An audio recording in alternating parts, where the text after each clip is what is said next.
Hello and welcome to another episode of Phishing for Answers. Today I am here with Bob Flores, and he's going to actually introduce himself and tell us a little bit more about him. But I see you've got a very storied career as a CIO, CISO, and in the PE space at that. So tell us a little bit about yourself. Yeah. I've been around the block a couple of times, Josh. I am a I got CIO the and a gray hair. CISO. Exactly. I've earned every one of them. I've been a CIO and a CISO for a number of years, primarily in private equity-backed companies. I started my career with PE companies back in 2007 when a company that I was working for got purchased by Thoma Bravo. And at that time, I couldn't tell you what a private equity company was. In fact, I think my first question was, who the heck is Thoma Bravo and why does he spell his name that way? Fast forward to 2024, and I've been really lucky to work with a lot of the really large private equity companies, including Carlyle, KKR, Vista Partners, Apax out of London. And, it's just been a fantastic ride. I love the pace of the work. I love the fact that somebody believes in you enough to hand you a pile of money and say, go make something really great out of this. Oh So yeah, and I at the PE really, phase, that's a big pile of money too. yeah, it can be. It can be. I really love that kind of atmosphere. I'm not the kind of guy who sort of sits back and watches the machine run. I've got to be, have my hands in it and try to build something out of it. So that really Absolutely. excites me. And back in 2016, I found myself the CIO at a cybersecurity company and was reasonably educated in cybersecurity at that time. Being an IT guy, I kind of had been through the ISO audits and SOC audits and those sorts of things, and I had skimmed the surface. But boy, I'll tell you, when you're the CIO of a cybersecurity company, you got to up your game, and that's when I thought, boy, I got to dig into this. So just so I can keep pace with everybody else who's in the company, I went out and got a CISP and a CISM and a CISSP, CSSP, all those certifications just to make sure that I was able to keep pace with everybody that was working with me. And it's been great ever since. I love cybersecurity. I love just IT in general, and I kind of market myself as you get a 2-for-1 when you hire Bob. You get a CIO and a CISO. So that's kind of my strength of my marketing position. Well, that's a great story. You said before we got started, you're starting a business, started a business? Yeah. I'm actually starting a business right now. It is specifically, Congratulations. Or, yeah, thanks. regards, I don't know, maybe it's condolences? I'm kidding. Yeah, it's some work, but it's fun. It's really It fun. is. Yeah. So this company that I'm starting is all around cybersecurity and private equity transactions, and just making sure that when private equity companies go out and make an acquisition, they're making it eyes wide open. They know the cybersecurity risks that they're accepting in purchasing that company, and they can make deal adjustments, they can make insurance adjustments. I kind of liken it to, I'll use the analogy, you would never buy a house without first getting a home inspection, Yeah. making sure that electrical and plumbing is solid. Why would you ever buy a company without getting a cybersecurity inspection first? I Making sure that company is solid, and you're sitting in a good position, and you're not just vulnerable to every hacker that's going to take advantage of somebody with deep pockets coming in and buying a company. Yeah. No, I couldn't agree more. In fact, we do quite a few of those assessments specifically for our investor as they go to buy and acquire new companies. Uh, Fantastic. so no, it's absolutely something that I mean, if you're buying any asset, really, you want to understand any risk associated with it ahead of time, and from a cybersecurity perspective. I can't imagine buying a breach, but I can't imagine that hasn't happened before. I mean, it must have happened Oh at some yeah. point, Yeah. and so that would just be the worst possible timing on things. Uh, Very. Go ahead. No, I was just going to say that I started this business because of some of my own personal experiences in this regard. Having done a couple of carve outs and divestitures, I realized that those are prime targets for black hat hackers out there and threat actors. They're smart guys. They're looking at PitchBook. They're looking at Crunchbase. They're trying to find the companies that are vulnerable but nice targets for private equity acquisition. They're getting in those companies, and I'm probably preaching to the choir, but those guys just sit in those companies and they dwell there for anywhere from 6 to 9 months before they make a move, Yeah. and they always move on the new owners because they have deep pockets. So Yeah. it's a real problem, and I'm hoping to help people kind of avoid those problems as they go through and make these kind of acquisitions. Yeah, and the more we can avoid these problems, the more we can make sure that they don't have deep pockets on the other end. That's Exactly. always one of my biggest frustrations is that you see just how much money they're making. And it's like, man, if we could just cut it off, we could stop this, or at Right. least make it so much better. But instead, we just fund it better than we fund, the biggest cybersecurity companies in our industry. So Yep. Yep. now we were joking about someone on the show. I forget who it was, but they were talking about how they're doing the volume of a CrowdStrike in terms of gross revenue, but they've got these insane margins, the criminal element, and so Sure. that gives you an idea of what you're up against and what kind of resources they have from anything from building malware that's better at getting around your defenses over to coming up with more sophisticated technologies like to deep fake executives on Zoom Yeah. calls. That's Yeah. never happened before. Yep. Yep. No, phishing is getting so sophisticated. It's just scary with AI, being used by threat actors. Boy, it is getting really tough to spot the criminals out there. Like even Yep. a seasoned guy like you, like look, I've had to take 2 or 3 looks at some emails or some text messages, and that doesn't quite look right. I'm not sure why, but dang, Yeah. they're getting good. And the rules are changing a little bit because of AI too. I mean, it used to be that typos were an indicator that it was malicious, whereas typos are almost an indicator that it's legit these days. And so, Right, right. it really has flipped things on its head. I mean, quite significantly, and to the point that you were saying about bad guys using AI to expand their attacks. I saw some reports last week that said that Amazon had gone from an average of 100 million attacks per day that they were seeing hit their servers or their infrastructure up to 750 million attacks a day, and that's just in the past 12 months. Wow. And so, if we're to believe their numbers as a good representation of what's really happening out there, that's a 70, 500% increase just like that. So, or 750x increase. So it's really to me very scary, but also interesting because you know AI also helps us cut through a little bit of that noise. Maybe not 750 million a day worth of noise, Yeah. but I think there's a lot of opportunities around AI. Speaking of which, we may as well jump into AI and talk about it for a little bit. Um, any crazy, sophisticated attacks, cool things you've seen around AI that you wanna talk about or share with us? I have been fortunate enough not to have been taking the brunt of any AI attacks yet. But any guy who's in cyber will tell you it's not a matter of if, it's a matter of when.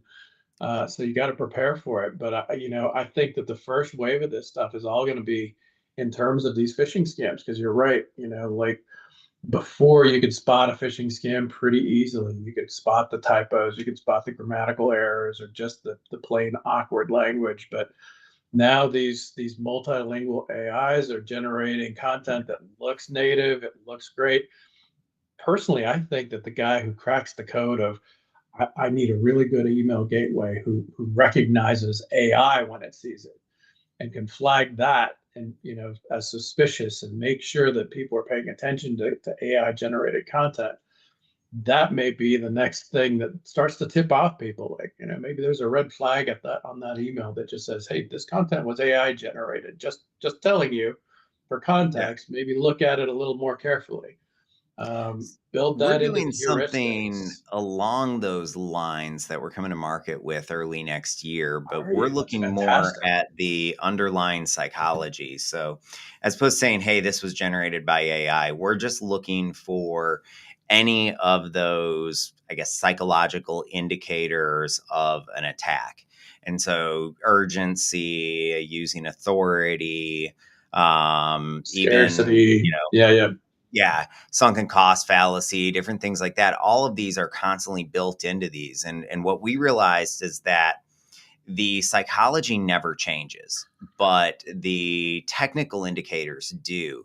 And so we felt like, the one thing that won't be a moving target is that psychology. And so the really cool thing about these multimodal capabilities is that they can very quickly, look or analyze the email from many different perspectives that are better than just like OCR, which we were relying on in the past. And so Yeah. it gives us more insight into it. But I definitely see an application as well around, hey, I think this is AI generated too. Sure, sure. Then I think that the next version of this, and the people are going to have to start worrying about is how do you secure those LLMs that everybody is using? How do you make sure that those things aren't being poisoned by nefarious actors and making sure that you're not getting bad results out of AI engines that you don't know who's on the other end of these LLMs, and how do you secure that data? Bad Yeah. enough that a lot of people are pumping out potentially proprietary, if not personal, PII and all kinds of different information into these things, Aren't they? and you just don't know where it's going. You just, unless you own that LLM, you have no idea what's on the other end of those things. So I think data breaches and data leaks are going to start coming just naturally because I think I'll upload our latest sales report into AI and see what kind of insights I can get from it. Yeah. Heck, I don't know who's on the other end of that and who's going to see it. You might be spilling the corporate secrets and not even knowing it. Oh yeah, and there's so many different AIs out there. I mean, just search Chat GPT. Sure, you'll find Chat GPT at the top, but then you'll find a thousand different companies that are out Yep. there reselling Chat GPT, where you can go in, you can upload all of those documents to it. So that actually brings up one of the topics that I like to ask every guest that comes on the show, and that is, when it comes to AI, what do we need to be educating our users about? I mean, it all happened so quickly that, not that we sit around a table as an industry, but that we never really got a chance to like really strategize about all of this before deploying it Yeah. like we normally would. It's just overnight AI went from this thing that was a cool idea to something that was very real. And I mean, look at it. What has it been? 18 months or maybe 20 months since the original Chat GPT sort of was first released to the public. And look how far we've come. Yeah, yeah. No, I think more than anything, when you're thinking about deploying AI in any kind of enterprise, boy, you got to be really sure that you're educating your users about what they can and can't put into those things. Make sure that they understand that there's data privacy and data security issues with all of these things. Unless you own that AI and that LLM behind it, you just don't know where that data is going. So you can't put the company secrets out on these things.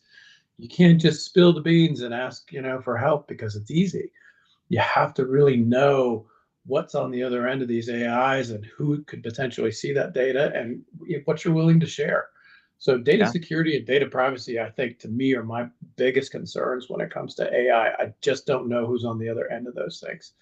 That being said, obviously there's you can have your own personal LLM, you can bring those in. That takes longer to train those things and to get them up to speed. It's not quite like a commercial product, but there are things that you can do to mitigate those risks. I've seen some really interesting solutions in that space that would make me feel better. I'm not sure that it makes me feel 100%. Well, I mean, even having your own internal LLM, I've got my concerns. What about insider threats, for Oh yeah, example? I mean, and absolutely. enforcing robust role-based access controls. It's Right. something that we try to do everywhere, but it's not something we've figured out yet for Yeah. AI and these large language models. And so even in that internal large language model, particularly in nation state context, there, what happens when somebody more nefarious, like what is that guy's name? I almost Snowden. There we are. Forgot it for half a second. Right. But like, if you had somebody more nefarious like him, what type of data could they get out of it potentially? And so, I think there's even issues around that and just deploying it internally that we really have to stop and think about. Yeah. There's just so much to AI, and I agree. Privacy and understanding your data is just so key. But I think that's in general, that's really key for all users, and something I don't think we know or practice well enough as an industry. Um, Sure. Considering I don't know, my experience as an ethical hacker, I guess I saw things from a little different perspective, but the one thing that always stood out to me was just how little control most organizations had over their data. Yeah. Um, Yeah. they might know that they had data here, but they didn't know where all of their data was. And the worst example was just all the unstructured data. I mean, whether it was unstructured data inside of SharePoint or something else. I mean, I found domain admin passwords and network admin passwords and Yep. GitHub admin passwords, all just in SharePoint or in spreadsheets and things like that. And so, Yeah. that's that actually brings me to one of the other things that I really like to talk about, and that is we all talk about behavioral change or culture change in theory, but rarely do you see a whole lot of practical applications where companies are truly changing that behavior. And so one of the things that I like to ask everyone that comes on the show is, what tactics have you found to either be that incredibly successful and effective, or the opposite, Hmm. ineffective and backfire totally? But what have Hmm. you found either work or really not work in terms of security awareness and training in general? Look, I think that there's there's always an opportunity to educate people, whether they're technical resources or not. I think you always have to reinforce, hey, there are phishing scams out there. Here's what they look like. Everybody knows, and despises those kind of engines that make you fall for a phishing scam. And if you fall for it, then you got to take the training, and Oh yeah. you go to phishing school, jail. You know, are they effective? I mean, I think that it makes people look a little bit more carefully at things and maybe a little more cautiously. But I think there's also kind of an imbalance, right? Like there are people of my generation and people who have grown up through IT when we were very naive and you just trusted that the person on the other end was who they said they were, and we need that kind of training. We need that sort of reinforcement of the internet is not a safe place. The person on the other end of this is not necessarily who you think they are.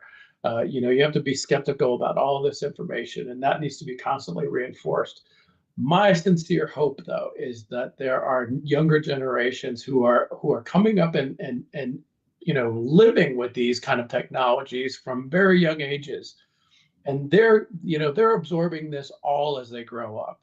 So my general hope is that the 20 somethings and the 30 somethings that have grown up with these kinds of technologies and social media and all of these sort of cyber threats that are out there and are normal for them because they've experienced these since they got their first smartphone. hopefully they're going to be a much more savvy bunch of users, in this environment. They're going to be the ones who are going to say, I can't believe you fell for that. Why, what, you didn't know that that was a scam? They've seen these since they were kids. So I'm really hopeful that my generation are the ones we really have to focus on and train and condition to spot these sorts of things, and that the younger generations have come up with a little bit more savvy in this area. So I've got some bad news for you. Dang, are um, you gonna dash my hopes? all of our research and our internal data, but not just ours, but what I hear from quite a few other studies is showing that the oldest people that are about to exit the workforce and the youngest people just entering the workforce are the two most fish prone groups in most Oh organizations. gosh. Well, I knew Yes. that my generation was, but I was really hoping that the folks who had grown up with this stuff were better at it. And maybe Now, that's a really good indicator that our educational system needs to adapt to these sorts of things. well, we really do. And that's why I like some of these initiatives like cyber.org that is a offshoot of DISA. And their whole goal is to create training and put it in front of students while they're still in grade school, as early as second grade and all the way up until Yeah, 12th grade. And we've actually worked with them to help create some content. So I'm a big advocate of getting in there and educating people early, and not just about the threats, but also about the career opportunities. That's how we, absolutely. solve the skills gap as well. I mean, I look at myself, like I spent almost a decade in marketing, and I never would have spent any time in marketing had I realized that I could do ethical hacking from, day one. So I think getting the word out there about some of these jobs that are more obscure, that may seem common to us, but to that, that high schooler from the middle of nowhere, Midwest, whatever, Yeah, they're probably not they probably haven't heard of those sorts of jobs about for digital forensics or things like that. And so I think that's another big part of it, is just educating people that there is a huge amount of opportunity around, things like AI absolutely. and cybersecurity too. And it's such a broad field, like it's not just, you don't just have to be a hacker. You can, yeah, you can be an auditor, you can be a non-technical person and still be in cybersecurity. Heck, you can be in sales and cybersecurity. There's Yeah. a whole spectrum of work out there that needs to be done to broaden the industry. It's not just for somebody who's banging on keyboards all day. So if people are intimidated by it and they think, "Oh, I'm not good at computers," you don't have to be. Like I said, I worked at a cybersecurity company, and some of our best auditors had no technical background whatsoever. They were just really good at auditing. So there's a broad spectrum of opportunities in cybersecurity that people can participate in, and they don't have to be intimidated by the technology. Oh yeah. There's a lot of roles to play. So gosh, I would just love if more people were more in tune with the opportunities in the industry. Agreed. And there's so many little unique niches too. Like, I fell into this group of people studying behavioral science when I started looking at social engineering for good. And not only did I learn a lot, but it was a fascinating rabbit hole. And you realize just how many little niche groups there are in cybersecurity. And it's just a blast. And I mean, I don't know if you've ever done the whole big, DEF CON or Black Hat thing, but you've got all of these miniature communities Yeah, within the bigger community there, and I think it's just a really good example of sort of just how diverse this industry is too. absolutely. So I've got one fun question that I like to ask everybody. All I right. know it's not quite this simple, but saying we live in a world where you only get to use one or the other, do you choose carrot or stick? And if so, and regardless of which one you pick, why? Carrot always. Carrot always. Because you can't beat the sense into somebody, but you can motivate them to want to learn. and like it can be a little bit harder, it can be a little bit trickier. It takes more effort and it takes more work, but I think you get better results.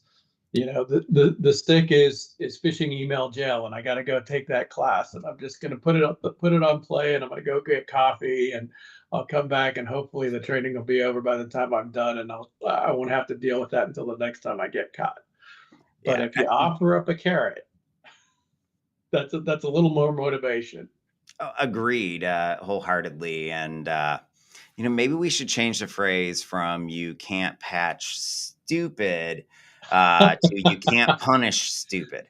Um, I, I joke, but I'm a really big fan of the carrot too. I believe you got to motivate people, and beyond that, if you get very punitive and you start employing practices like three strikes and you're out, you're Yeah, having a negative impact on every aspect of the organization, and that's going to hit profits, it's going to hit productivity. And our job as cybersecurity leaders is to help balance security and operations, not to inhibit operations. And so there is that 100%. healthy balance between, hey, it's so secure you're never going to get anything done, and okay, we still are here to make money at the end of the day.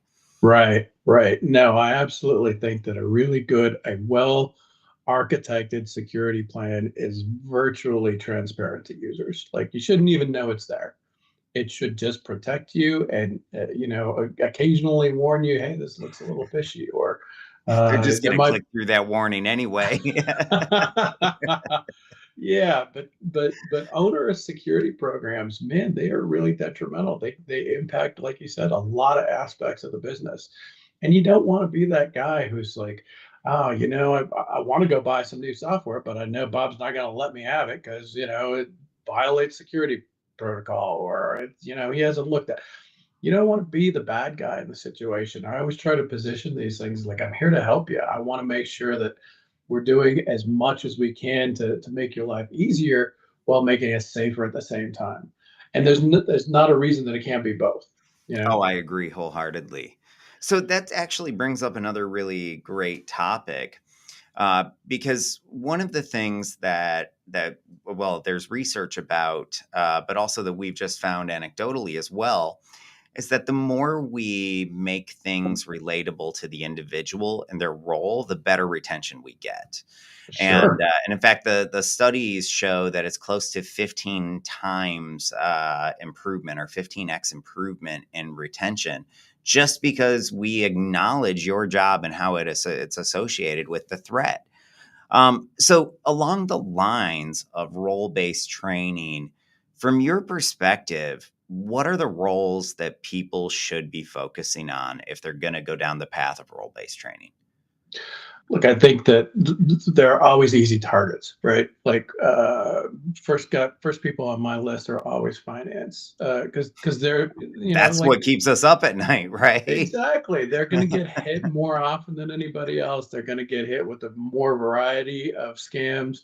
Everybody has gotten that text message. It says from the boss, it says, I'm in a meeting and I need you to go buy some gift cards and then take a picture of it. That's an oldie and a goodie, but there's still people who will fall for that. Yeah, I my think. brother-in-law still falls for it regularly. Regularly, he falls for these things. It's like What's his one a phone week. number? Yeah, I think that there are some certain target areas. I would look. I might be a little controversial here. I would say that even your development community is probably a close second to your finance community, Yeah. because developers look. There are a lot of code repositories out there, and it's real easy to just cut and paste things, especially now that they're AI enabled, right? You've got these Mhm. GitHub repositories that are driven by AI. Again, I don't know where that code came from. I don't know who put it in there. I don't know if the AI engine is solid behind it, or somebody may have poisoned that AI. I think that developers, as sophisticated as they can be, they often are blindsided by really simple security holes in their processes. Yeah. And those become more severe. Those become more endemic because those can potentially open up back doors into your code base. They can do all kinds of things that are much worse than, Alice in accounting sending $1,000 worth of gift cards to a stranger and halfway around the world. Yeah. Those really worry me. And so I'm a really big fan of reinforcing and educating the people who think that maybe they're not a target, or that they're more sophisticated and would recognize, something if they saw it.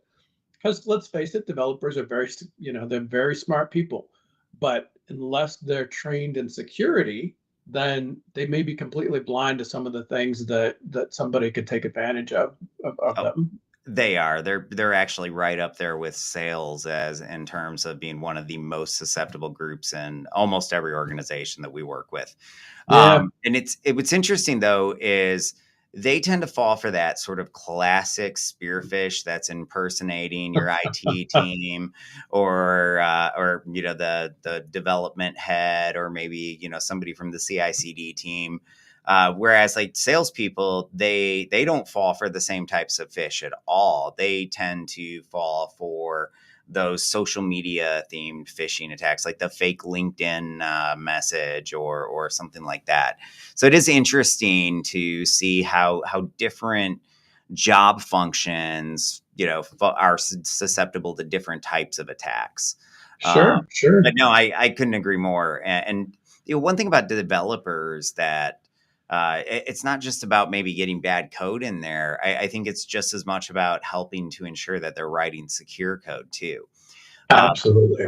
Most, at least development leadership, went to school and got their degree at a time when security was not included at all in the training. Right. And even in today's day and age, development programs and most universities are not as robust around security as they should be. They might have one or two classes, and security is a more of an afterthought than it is a core central part. And Sure. so, I think it's really healthy to remind them about all the ways that, just forgetting to do one little thing in your code can go very, very wrongly, or very, very bad. Um, Absolutely.